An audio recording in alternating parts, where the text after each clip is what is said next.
এমন এক সময় কোরআনের তাফসীর করতে বসেছি যেই সময় গোটা পৃথিবীতে মুসলমানদের রক্ত নিয়ে বেঈমানরা হোলি খেলছে, কথা বলেন ঠিক কিনা? এমন এক সময় কোরআনের তাফসীর করতে বসেছি যেই সময় ফিলিস্তিনের মুসলমানদের উপরে এই ইসরায়েলের হত্যাযজ্ঞ চালিয়ে ফিলিস্তিনের মুসলমানদের উপর নির্মম অত্যাচার করছে। ও জয়পুরহাটের মুসলমান, দল মত নির্বিশেষে আজকের এই মাহফিল থেকে দেখতহীন কণ্ঠে বলতে চাই, ও জয়পুরহাটের মুসলমান, যদি আল্লাহর জমিনে আল্লাহর দ্বীন প্রতিষ্ঠা করার জন্য, ইসলামী আন্দোলন করার জন্য, যদি মুসলমানদেরকে রক্ত বিলিয়ে দেওয়ার জন্য যদি রাজপথে নামতে হয়, কারা কারা নামতে রাজি আছেন? দুহাত তোলার লাগে দেখা দেন।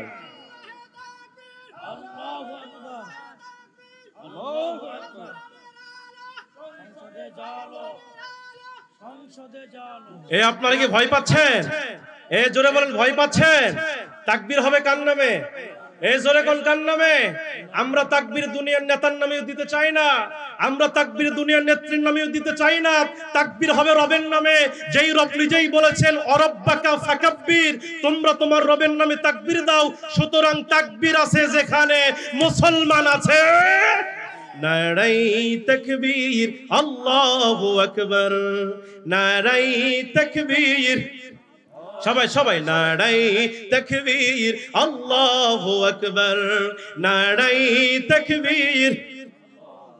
দেখা দাও ও গো নবীজি, তোমারি দিদারের আশায় মোরা আছি। আল্লাহু আকবার বলেন।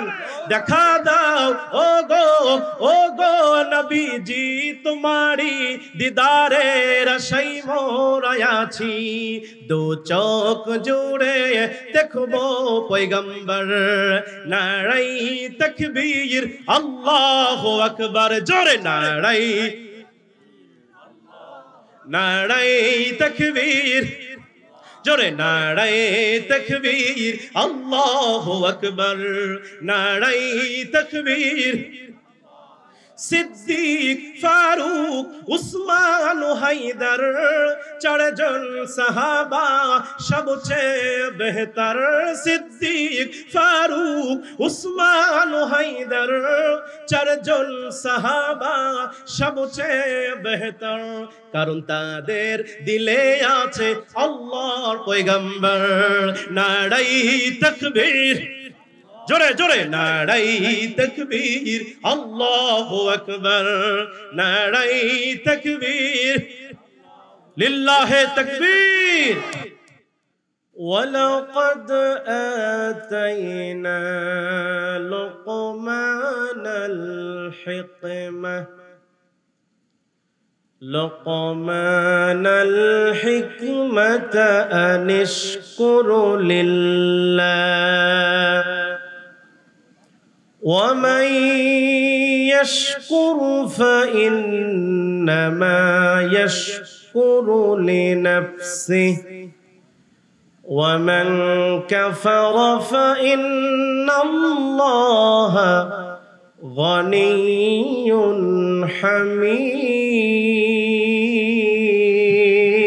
حميد. صدقت يا ربنا. وقال رسول الله صلى الله عليه وسلم: الدنيا سجن المؤمن وجنة الكافر. اللهم صل على محمد وعلى آل محمد كما صليت على إبراهيم وعلى آل إبراهيم إنك حميد مجيد. اللهم بارك على محمد وعلى آل محمد كما باركت على إبراهيم وعلى آل إبراهيم إنك حميد مجيد. যাচ্ছে মোর সব নিয়ে যাও, ঈমান আমার নিও না। আমিন বলেন। যাচ্ছে মোর সব নিয়ে যাও, ঈমান আমার নিও না। ঈমান আমার আল্লাহর কাছে প্রিয় না না, যাচ্ছে মন সব নিয়ে যাও, ঈমান আমার নিও না। খাবাবের ওই খাঁটি ঈমান পুড়ে গেল দেহটা, খাবাবের ওই খাঁটি ঈমান পুড়ে গেল দেহটা। সেই ঈমানটা রক্ষা করতে, সেই ঈমানটা রক্ষা করতে নিঃস্ব হলো জীবনটা। সেই ঈমান কত দামি জাহেলরা বুঝে না না, যাচ্ছে মন সব নিয়ে যাও, ঈমান আমার নিও না। কোরআনে কোনো ভেজাল আছে, কোনো ঝামেলা আছে, সন্দেহ আছে? না, দেয়ার ইজ নো ডাউট। যালিকাল কিতাবু লা রাইবা ফি, আল্লাহ বলছেন আমি এমন একটা কিতাব নাজিল করেছি, দেয়ার ইজ নো ডাউট, এই কিতাবের ভিতরে ভুল তো দূরের কথা, বিন্দু পরিমাণ সন্দেহ নেই। আল্লাহু আকবার বলেন।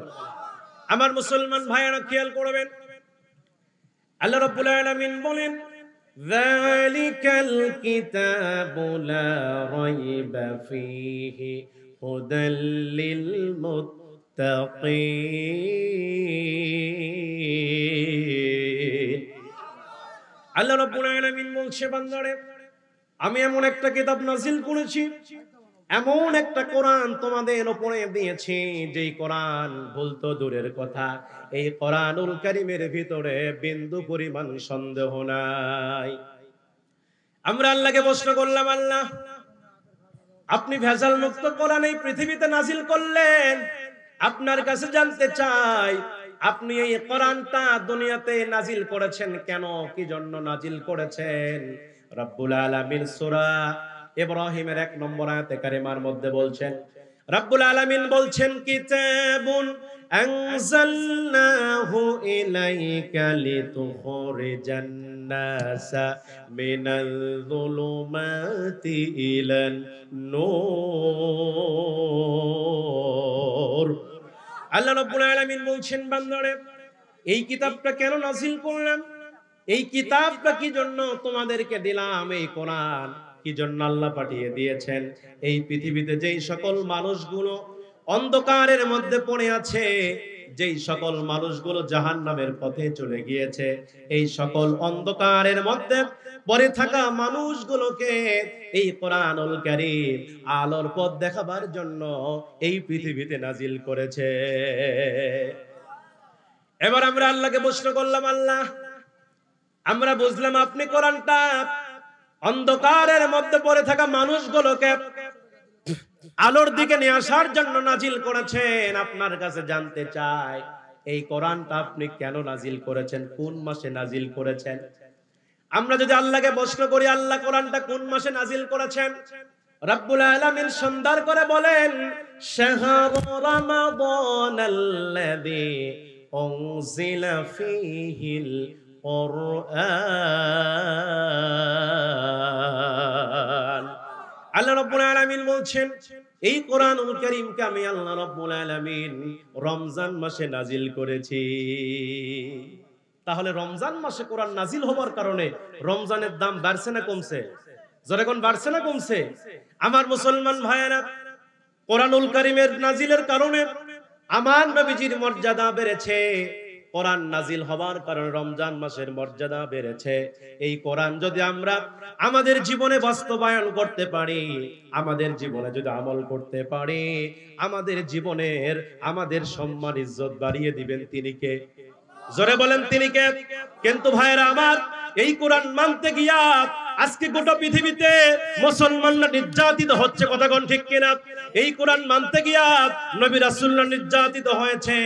আমার রাসূলকে মিথ্যা মামলা দিয়ে আমার রাসূলকে 1 নয় 2 নয়, আমার রাসূলকে প্রায় 3 বছর জেলের ভিতরে বন্দী করা হয়েছে, ঠিক কিনা বলেন? সুতরাং আজকেও যারা কোরআনের হক কথা বলতে যাবে, আলা লাহুল খালকুল আম, সৃষ্টিদের আইন চলবে তার, এর পক্ষে আজকেও স্লোগান দিলে একজন নাস্তিকেরা আলিমদের বিরুদ্ধে কথা বলে, আমরা কি তা মেনে নেব? ও মুসলমান ভাইরা, আল্লাহ পাকের সাহায্য আসবেই। যেমন ফেরাউন টিকে থাকতে পারে নাই, আবু জাহেল টিকে থাকতে পারে নাই, আজকেও পৃথিবীতে যারা কোরআন বিরোধী শক্তি আছে এরা কি টিকে থাকতে পারবে? আমার মুসলমান ভাইরা, ফেরাউন খোদাই দাবি করেছে। ফেরাউন নিজেকে আনা রব্বুকুমুল আলা, আমি তোমাদের বড় খোদা, নিজেকে খোদা বলে দাবি করেছে। কিন্তু মুসা ফেরাউন থেকে খোদা মেনেছে। খোদা মেনেছে কাকে? জোরে বলেন। এবার ফেরাউন যখন তাগুত হয়ে গেল, ফেরাউন যখন সীমা লঙ্ঘন করল, আল্লাহ পাক মুসার উপর আয়াত নাজিল করলেন, ইযহাব ইলা ফিরআউনা ইন্নাহু তাগা, হে মুসা যাও ফেরাউনকে কালেমার দাওয়াত দাও, ফেরাউন তো তাগুত হয়ে গেছে। এবার মুসা ডাক দে বলছে, আল্লাহ দাওয়াত তো দেব ঠিক আছে, কিন্তু আমার জিহবা তোতলা। জিহবা কি? জিহবা তোতলাকে জিহবা ঠিক করে দেন। এবার আল্লাহ রাব্বুল আলামিন ডাক দে বলছে, মুসা রে, তোর জিহবা তোতলা, আমি আল্লাহ পাক তোর কণ্ঠকে সুন্দর বানায় দিলাম। শুধু তাই নয়, তোর অন্তরের ভিতরে প্রশস্ততা দিয়ে দিলাম, অন্তরের ভিতরে দয়া দিয়ে দিলাম। আর এখানে শেষ নয়, তোর ভাই হারুনকে আমি আল্লাহ পাক নবুয়ত দিয়ে দিলাম। এবার যা ফেরাউনকে কালেমার দাওয়াত দে। ফেরাউন তাগুত হয়ে গেছে, ফেরাউন সীমা লঙ্ঘন করেছে। সাইয়্যিদিনা হযরতে মূসা আলাইহিস সালাম তিনি এবার চলে গেলেন ফেরাউনের রাজ দরবারে। ফেরাউনের রাজ দরবারে যাওয়ার পরে ফেরাউনকে ডাক দে বলছে, ও ফেরাউন, তুমি এই মুহূর্তে পড়ে নাও লা ইলাহা ইল্লাল্লাহ মূসা কালিমুল্লাহ, এক আল্লাহকে রব বলে স্বীকার করে নাও, আর আমাকে নবী বলে স্বীকার করে নাও। যদি এই দুইটা বিষয়ে তোমরা সাক্ষ্য প্রদান করতে পারো, আমি মূসা বলতেছি তোমার মরতে দেরি হবে, কিন্তু জান্নাতে যাইতে দেরি হবে না। আল্লাহু আকবার। ও ফেরাউন, তুমি শুধু এই কালেমা একবার উচ্চারণ করো, লা ইলাহা ইল্লাল্লাহ মূসা কালিমুল্লাহ, তাহলে আল্লাহ তোমারে maaf করবেন, তোমার জন্য আল্লাহ জান্নাতের বরাদ্দ করবেন। এই দাওয়াত যখন হযরতে মূসা আলাইহিস সালাম ফেরাউনকে দিচ্ছিল, ফেরাউন তখন রাজ সিংহাসনে বসে, ফেরাউন তখন মূসাকে ডাক দিল, ও মূসা, তোর কালেমার দাওয়াত বন্ধ করে দে। ফাকালা আনা রাব্বুকুমুল আলা, আমি তো তোর খোদা। নাউজুবিল্লাহ কবেন না, আমি তো তোর খোদা, আমার রব বলে স্বীকার কর। এবার মূসা ডাক দে বলছেন, না, তুমি কখনো খোদা হতে পারো না। খোদা তো তিনি, যিনি হুয়াল হাইয়ুল কাইয়ুম, যিনি চিরস্থায়ী চিরঞ্জীব, তিনিই তো খোদা। তুমি কখনো রব হতে পারো না, খোদা হতে পারো না, তুমি একজন সৃষ্টি মাত্র। স্রষ্টা হলেন কে? ফেরাউন তখন রাগান্বিত হলো। তাফসীর ইবনে কাসিরের বর্ণনা, আমি সংক্ষিপ্ত আকারে বলছি, তোমার সময় কম আমার ভাইয়েরা। এবার মূসা যখন ফেরাউনকে খোদা হিসেবে মেনে নিল না, ফেরাউন রাগান্বিত হয়ে গেল। শেষ পর্যন্ত ফেরাউন সিদ্ধান্ত নিয়ে ফেললো, এই মূসাকে যদি আমি দুনিয়াতে বেঁচে রাখি তাহলে আমার খোদাগিরি চলবে, সুতরাং মূসাকে হত্যা করা লাগবে। কি করা লাগবে? এবার ফেরাউন সিদ্ধান্ত নিল যে আমি মূসাকে হত্যা করব। হাজার হাজার সৈন্য তৈরি করলো, সৈন্য বাহিনী তৈরি করে মূসা নবীকে মারার জন্য ফেরাউন বাহিনী 3 দিক দিয়ে আক্রমণ করলো। মূসা আলাইহিস সালামের উম্মত যারা ছিল, মূসা আলাইহিস সালাম উম্মতদেরকে লক্ষ্য করে বললেন, ও আমার উম্মতেরা, তোমরা আমার সঙ্গে দৌড় মারো। এবার মূসা আলাইহিস সালাম তার উম্মতদেরকে নিয়ে দৌড় মারলেন। দৌড়াইতে দৌড়াইতে দৌড়াইতে দৌড়াইতে মূসা আলাইহিস সালাম তার উম্মতেরা এমন একটা জায়গায় ব্রেক হয়ে গেলেন, যেখানে ছিল কি সাগর? কি সাগর? লোহিত সাগর। জোরে কোন কি সাগর? লোহিত সাগর, মহাসমুদ্র। মূসা আলাইহিস সালামের উম্মত মূসা নবী ব্রেক দিলেন। সামনের দিকে তাকায় দেখে ফেরাউন বাহিনী আসতেছে, ডান দিকে তাকায় দেখে ফেরাউন বাহিনী আসতেছে, বাম দিকে তাকায় দেখে ফেরাউন বাহিনী আসতেছে। এবার মূসা নবীর যে উম্মত ছিল, এরা মূসাকে ডাকতে বলছে, ও মূসা, ও আমাদের পয়গম্বর মূসা, আজকে তো আমরা ধরা পড়েই গেলাম, আজকে আমরা কোথায় পালাবো? ডান দিকে গেলেও ফেরাউন ধরে ফেলবে, বাম দিকে গেলেও ফেরাউন ধরে ফেলবে, পিছন দিকে গেলেও ফেরাউন ধরে ফেলবে, আর সামনে লোহিত সাগর, আজকে আমরা কোথায় পালাবো? আমরা তো ধরা পড়েই গেলাম। মুসা আলাইহিস সালাম উম্মতদেরকে সান্ত্বনা দিয়া বললেন, তোমরা টেনশন করো না, চিন্তা করো না, আমাদের সাথে আল্লাহ আছে। আল্লাহু আকবার বলেন। আমাদের সাথে আছেন কে? একটু কমায় দেন এবার, একটু কমায় দেন এবার। হযরতে মূসা আলাইহিস সালাম তিনি এবার আল্লাহর কাছে দোয়া করলেন। আল্লাহ পাক বললেন, মূসা তোমার হাতে ওইটা কি? মূসা বললেন, আসা। আসা মানে কি? জোরে কোন আসা মানে কি? এবার তাফসীর ইবনে কাসিরের বর্ণনা, তাকে প্রশ্ন করা হলো, ও মূসা তোমার হাতে যে লাঠি আছে এই লাঠি দিয়ে তুমি কি করো? মূসা আলাইহিস সালাম বললেন, এই লাঠি দিয়ে আমি মূসা দুইটা কাজ করি। জোরে কোন কয়টা কাজ করে? দুইটা কাজ করি। এক নম্বর, এই লাঠিতে ভর দিয়ে রাস্তা হাঁটি, আর দুই নম্বর হলো এই লাঠি দিয়ে আমি মূসা বকরির পাতা পারি। আল্লাহু আকবার ঘর। তাহলে এখান থেকে বোঝা যায় মূসা নবী ছিলেন বকরির রাখাল। কিসের রাখাল ছিল? দেখেন কত বড় নেতা, বকরি চড়াতে। আর আমার দেশের নেতা এক ওয়ার্ড মেম্বারের পিছেই তো 18 জন চামচা করে, কথা কয় না বারে। এ ভয় পাচ্ছেন নাকি আপনারা?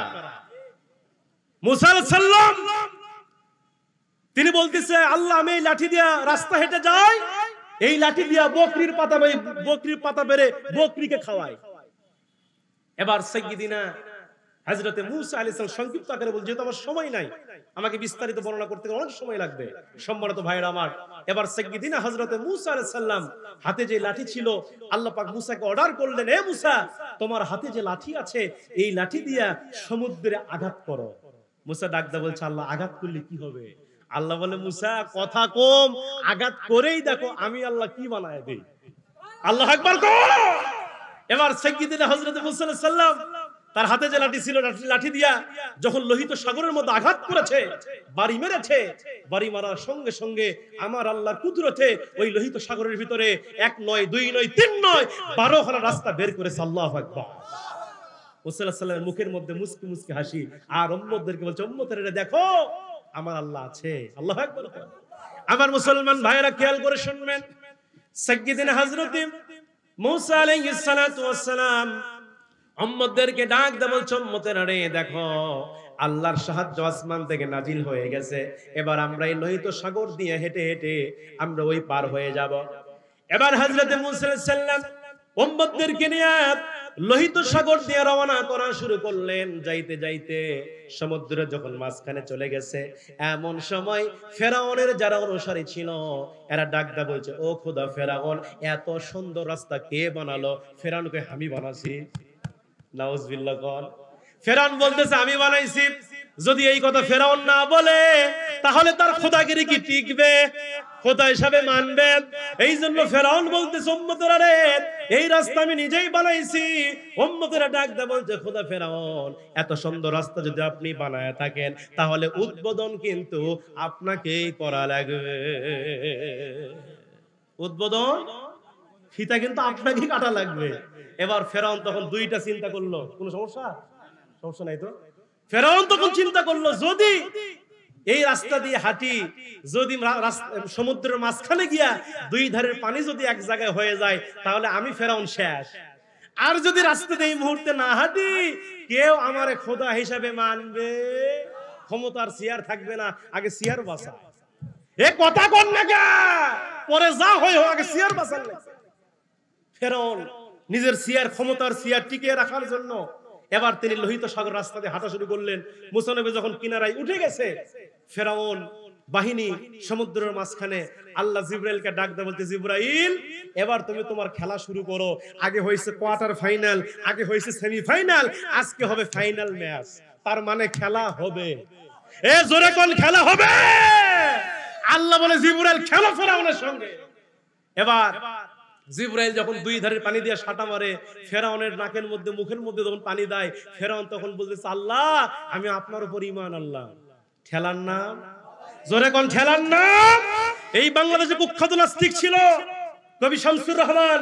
মুয়াজ্জিন যখন আযান দিতে নাস্তিক বলতো, হে কাকের জাতেরা তোরা কাক কাক কর, তোদের কাক কাক আওয়াজ ভালো লাগে, মুয়াজ্জিনের আযান আমার সহ্য হয় না।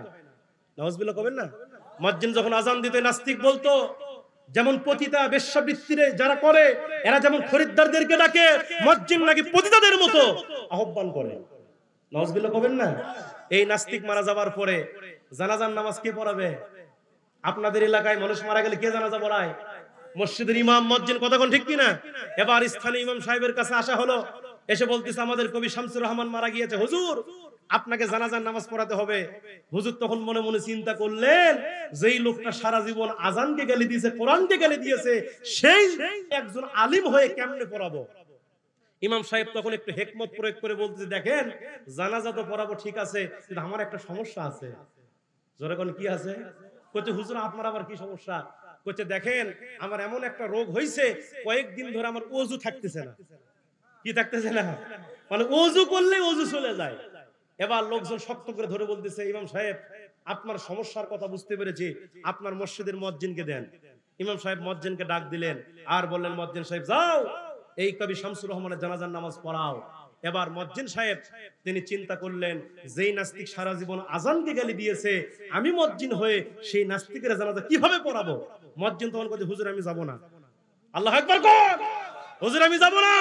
মুয়াজ্জিন যাবেন না, তাকে জোর করে টেনে নিয়ে গেছে। মুয়াজ্জিন বাধ্য হয়ে নাস্তিকের জানাজার নামাজ পড়াইছে। জানাজা শেষ। পরের দিন সকালবেলা এলাকার কিছু হক্কানি আলেমরা মুয়াজ্জিনকে শক্ত করে ধরে বলতেছে, হে মুয়াজ্জিন সাহেব, আপনি এত বড় মসজিদের মুয়াজ্জিন হয়ে এই নাস্তিকের জানাজা কেন পড়ালেন জানতে চাই। মুয়াজ্জিন তখন বলছে, হুজুর উস্তাদের মেয়ের শেষ রাত্রিতে জানাজা পড়াছে ঠিক আছে, কিন্তু ওযু করিনি। এক কথা কোন ঠিক কিনা?